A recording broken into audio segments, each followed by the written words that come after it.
हे करणारे कोणीही असतील, मी यापूर्वी कधीही या प्रकारच्या कुठल्याही विषयावर बोलले नव्हते, पण हे करणारे कुठलेही पक्ष असतील, मग तो अगदी भारतीय जनता पार्टी जरी असेल तरी सुद्धा इथून पुढच्या काळामध्ये, खरं तर महाराष्ट्रात कुठे हे झालं नाही पाहिजे, परंतु किमान बीड जिल्ह्यामध्ये मुंडे साहेबांचा फोटो वगळून जर कुठले कार्यक्रम घेण्याचे प्रकार झाले तर त्याचंही आम्ही स्वागत करणार नाही. आपला पक्ष करतोय म्हणून चुकीच्या गोष्टीचं समर्थन करू नये, हे सुद्धा भारतीय जनता पार्टीचे संस्कार आहेत.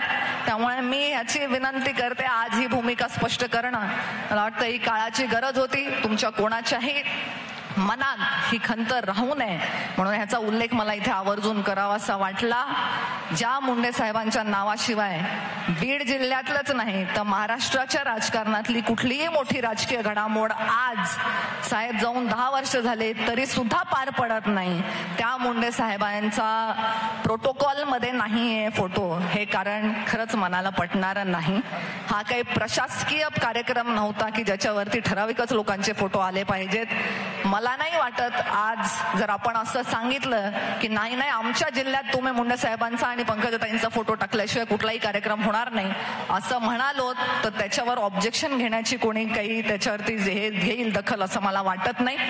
त्यामुळे अशी कारणं, अशा सूचना कोणाकडूनही आल्या असतील तर त्या चुकीच्याच आहेत आणि इथून पुढच्या काळामध्ये अशा प्रकारचे गोष्टी घडू नयेत ह्याची खबरदारी सर्वांनी घेणं गरजेचं आहे. कारण हा विषय मंचावर बसलेल्या किंवा इथे काही खुर्च्या ऑक्युपाय केलेल्या लोकांपुरता मर्यादित नाहीये, तर हा सर्वसामान्य जनतेच्या मनातला विषय आहे आणि तो बोलणं मला वाटलं की माझी इथे गरज होती.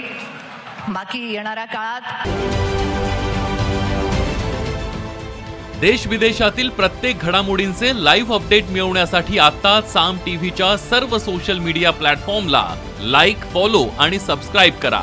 तसंच सर्व नोटिफिकेशनसाठी बेल आयकॉन प्रेस करायला विसरू नका.